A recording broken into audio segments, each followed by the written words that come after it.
আসসালামু আলাইকুম।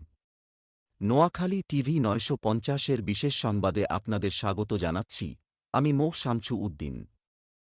আগামী জাতীয় সংসদ নির্বাচনকে কেন্দ্র করে সারা দেশের মতো লক্ষ্মীপুর বিয়োগ ৩ আসনেও বইছে নির্বাচনী হাওয়া। ভোটারদের মন বুঝতে এবং জনমতের বর্তমান চিত্র তুলে ধরতে আমরা একটি বিশেষ মাঠ জরিপ পরিচালনা করেছি। গত ১ ডিসেম্বর থেকে ৭ ডিসেম্বর পর্যন্ত লক্ষ্মীপুর বিয়োগ ৩ আসনের সাধারণ ভোটারদের সরাসরি মতামতের ভিত্তিতে তৈরি করা সেই জরিপের ফলাফল এখন আমরা আপনাদের সামনে তুলে ধরছি।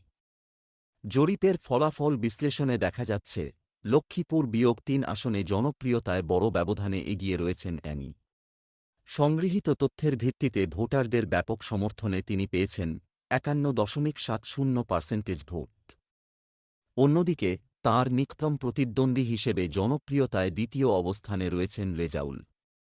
তিনি পেয়েছেন ভোটারদের ৩৫.৩৭% সমর্থন। এছাড়াও অন্যান্য প্রার্থীদের পক্ষে জনমত রয়েছে ১২.৯২%। বিশ্লেষকদের মতে, লক্ষ্মীপুর বিয়োগ ৩ আসনের এই জরিপ ফলাফল বর্তমান জনমতের একটি বাস্তব প্রতিফলন। তবে চূড়ান্ত লড়াইয়ে কে বিজয়ী হবেন তা নির্ধারিত হবে নির্বাচনের দিন সাধারণ মানুষের সরাসরি ভোটের মাধ্যমে। প্রিয় দর্শক, এই জরিপ ফলাফল নিয়ে আপনার মূল্যবান মতামত আমাদের কমেন্ট বক্সে অবশ্যই জানান।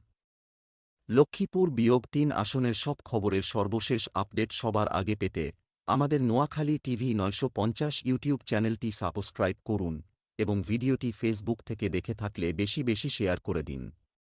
আমাদের ফেসবুক পেজ মো শামছু উদ্দিনের সাথেই থাকুন। ধন্যবাদ।